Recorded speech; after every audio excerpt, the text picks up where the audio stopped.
This is a persecution like never before. Nobody's ever seen anything like it. And again, it's a case that should have never been brought. It's an assault on America. And that's why I'm very proud to be here. This is an assault on our country. And it's a country that's failing. Don't be fooled by the energetic Trump that you see in that video on the first day of the hush money payments trial in New York. Later during the trial, he actually fell asleep. We'll get to that in just a moment. But first, some details about the hush money trial, of course, taking place in Manhattan. The case was brought forth by Manhattan District Attorney Alvin Bragg over payments that Trump made to keep Stormy Daniels and two others silent through the 2016 presidential election. Now, there was money involved, and what Trump is facing in terms of charges is a little complicated because it's not about him directly making hush money payments. It's about him falsifying documents in order to cover the hush money payments, which, by the way, Michael Cohen has already gone to prison for, and that was Trump's former fix-it attorney, personal attorney. Now, the allegations are that Trump falsified those documents in order to cover up the scandal with Stormy Daniels and others. According to the New York Times, Trump is facing 34 felony counts of falsifying business records, and if convicted, he could spend 4 years in prison. In addition to the payment to Daniels, Bragg's office is expected to highlight two other deals involving the National Enquirer, a tabloid that has a long-standing relationship with Donald Trump. So Karen McDougal, a former Playboy model, was paid $150,000 by the National Enquirer's parent company, American Media Inc., for the rights to her story. AMI promptly did nothing with the story. It's a process known as catch and kill. So they basically bought her story to ensure that it would never be published anywhere. In one deal, the tabloid also bought the silence of a man who had heard that Trump fathered a child out of wedlock, but that was a rumor that turned out to be false.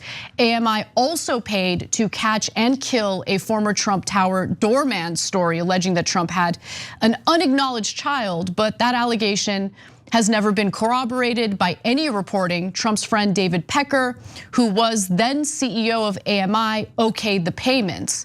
And in regard to the Stormy Daniels situation, so that was where Michael Cohen actually ended up going to prison for making the hush money payment on behalf of Donald Trump. He even mortgaged his home in order to do it. And then he wanted to be reimbursed from Donald Trump, right? So there was a lot of pressure for Trump to do so. He did. There is some evidence with Trump's signature on a check.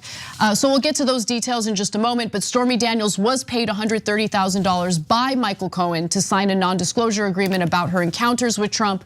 Cohen obtained a line of credit on his home to make the payment just before the election. After the election, Trump's company paid Cohen back for the payment to Daniels. And I should note that Michael Cohen went to prison because the hush money payment that he made to Stormy Daniels was considered an illegal campaign contribution to Trump. Pausing here to deliver some honest truth as we do in our news coverage as well. TYT is facing challenges, guys, as the entire industry is. You know who could make the difference? You. If you hit the join button below, it's gonna make all the difference and keep us in business. We appreciate you, thank you. This case deeply frustrates me for two reasons. Number one, almost everybody in the media is saying, well, it's a weak case. So I mean, he's almost definitely going to be convicted. Wait, make up your mind. Is it a weak case or he's definitely going to be convicted?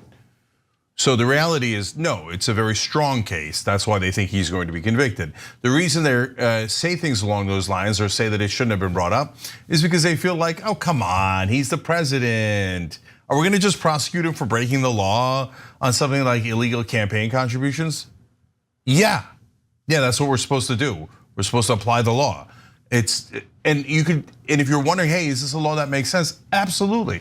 If you don't have this law, pick any example, but let's say Iran can go, okay, yes, Michael Cohen made payments to that campaign. It wasn't Iran, Okay, David Pecker made those payments. It wasn't Iran. Oh, look at that. We just spent $100 million buying all of your politicians. Now they work for us. But it's okay, it wasn't us. It was Michael Cohen and David Pecker and other people. There's a very, very good reason for this law. Many people go to prison for violating this law, including Dinesh D'Souza, in essence, and Michael Cohen. And why did Michael Cohen go to prison? For this exact crime with Donald Trump. That was his co-conspirator. Okay, I have to ask you a question because I genuinely don't know, and it's a legal question that you might have a little more clarity on. So look, this is the Manhattan District Attorney, okay? This is a case that's playing out in Manhattan over, I believe, a federal crime. So why is it that the special counsel didn't pursue this on a federal level, and instead you have Alvin Bragg and the state of New York pursuing this prosecution? So Alvin Bragg could have pursued it in the beginning too. But now the reason why it's in New York, because the crime that he's being charged with is falsifying his business records, which is a local New York crime. So wait, what happened to the illegal campaign contributions? That has a statute of limitations of 5 years. That's why, I don't know if any of you will remember, but if you're a Young Turks, regular Young Turks viewer, you saw me in the past ripping into Alvin Bragg, the same prosecutor. I remember that, yep. For not bringing the charges earlier. I'm like, why aren't you bringing the charges? Michael Cohen's already in prison for this crime. Trump is his co-conspirator. Bring the goddamn charges, right? And he wouldn't do it, And just like all the other prosecutors, and this is where MAGA has a point. All of a sudden, magically, 2.5 years after Biden took over, and just when you start the trials then, they'll definitely be in the middle of the campaign. All of a sudden, all the prosecutors bring all these charges, right? So it's not that they're not crimes, they're definitely crimes, right? So people in media, please stop being so irresponsible by pretending that these aren't really important crimes that no one should be above the law on. On the other hand, also be responsible in pointing out, so the prosecutor in Fulton County and in New York and at the federal level all decided to pursue charges at about the same time. That is weird. It wouldn't be weird if Trump gets out of office and they all pursue charges. That's a logical time, right? But they all wait 2.5 years. So I get the frustration from the right wing. Why now? But guys, but if you're right wingers, sorry, Anna, one more thing. If you're right wingers though, you shouldn't just be angry about the timing. You should also be angry that Donald Trump was one of the elites who was gonna get away with it if he didn't run for president again. I don't think Bragg or I'm not sure what the others would have done, right? Merrick Garland, that pathetic, weakling. You think he would have brought charges against an ex-president? He's in the elite protection racket. And Trump was one of the elites, and he's still one of the elites. So for MAGA to go, no, our guy should be above the law and he should get to break any law he likes. And remember, he's one of the elites, so that's okay. No, it's not okay. And that is not a populist position. So both of those things are true, that he should definitely be convicted here and they should have brought the charges earlier. But okay, so I hear what you're saying about Bragg, but why wasn't there a federal case? Because Merrick Garland's a loser. No, I totally agree with you on that. But couldn't a special counsel come in and? No, but Merrick Garland has to appoint a special counsel. So on a federal level, they just decided to drop this, and that's when Alvin Bragg decided to, okay, well,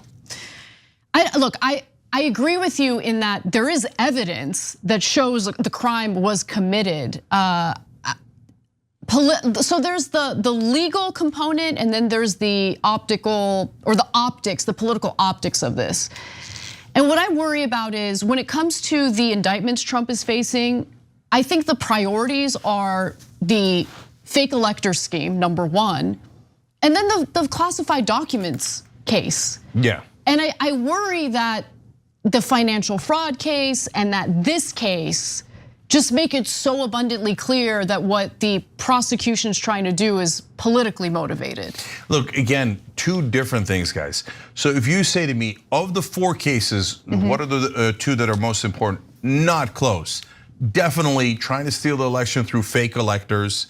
And by the way, we should have that trial. And if you're MAGA, you should want that trial. So you can find out, did he or didn't he? Because if he didn't and you guys have the evidence, you can shut me up for good, right? Oh, and hey, look, they had a chance to prove it in court and they couldn't do it, right? Did he have fake electors? Did he try a coup or didn't he? The whole country should know that. That's why they should have brought the case immediately so we could know by now. Right. Right? You're guilty or innocent, right? And the national documents, what is he taking Iran's defensive vulnerabilities and nuclear secrets home for? Come on, guys, you're a schmuck if you don't think he was trying to sell it. Anyways, those are massively important politically and legally. These are this one and the fraud case that was a civil case. He still did it. He's still wrong, right? Yes. But are they world-shattering cases? No, they're not world-shattering cases, but that doesn't mean he's innocent. Yeah, I agree with you on that. Okay, so let's talk about how the trial is looking so far. As I mentioned, today was the first day of the trial, and they were basically doing jury selection. Now, the trial is gonna have some interesting potential witnesses coming to the stand. The prosecution's witness list is expected to include David Pecker, the former publisher of the National Enquirer, as well as Hope Hicks, a former aide to Trump. Daniels and McDougal could also testify.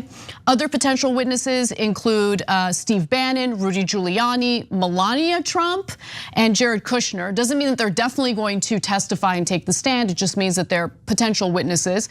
Trump already has issues with the judge overseeing the trial, which should come as no surprise to anyone. Trump has twice sought Justice Juan M. Merchan's recusal, citing his daughter's work as a Democratic political consultant. The judge has declined to step aside, noting a ruling by a judicial ethics commission that found his daughter's work posed no conflict for him. But the judge has also made some decisions that are favorable to Trump. So I think it's important to point that out.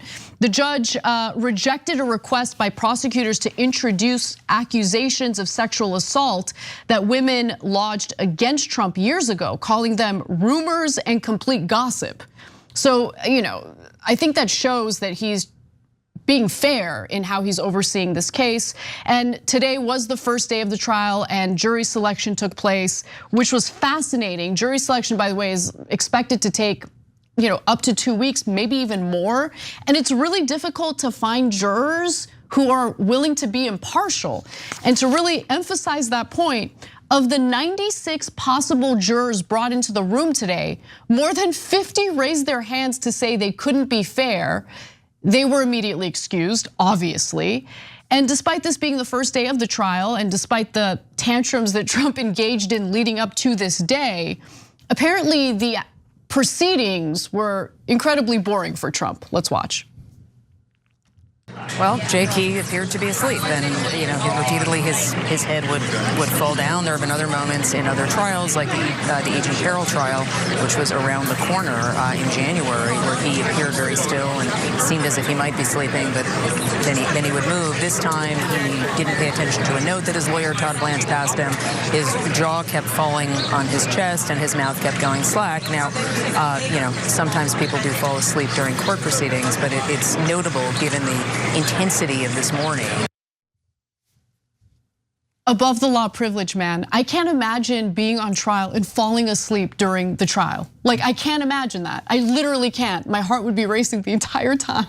Yeah, I hear you, but look, it's not surprising given that he does post like a madman at 3 in the morning. So he's clearly has some sleep issues, and him not paying attention is Trump 101. Like, you could pass him nuclear secrets and he wouldn't pay attention, other than if he was going to steal them. So, guys, the anger at the judge makes no sense at all. The judge has been nothing but fair. Like, are you saying like Trump that, Trump should be able to threaten the judge's daughter and that the judge shouldn't do anything about that? That's absurd, right? I can understand being angry about Alvin Bragg and when he brought the charges. I can't understand being angry at the judge other than just being an irrational Trump fanboy. But if you want to have at it, go ahead, it's a free country.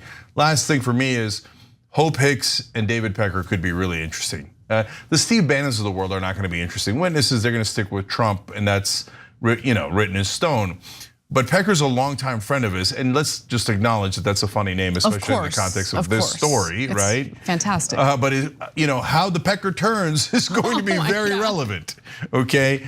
And Hope Hicks is a very long time ally of Donald Trump, but it is not clear that she is still an ally. So her testimony will be one to watch out for and could be devastating to Trump, but we don't know yet. Hey, thanks for watching that video. We really appreciate it, guys. And we appreciate it if you become members, because that allows us to be independent, honest, progressive, all the things that you don't get from corporate media. And all of that is because of you guys. Hit the join button below and become one of us. Become a young Turk.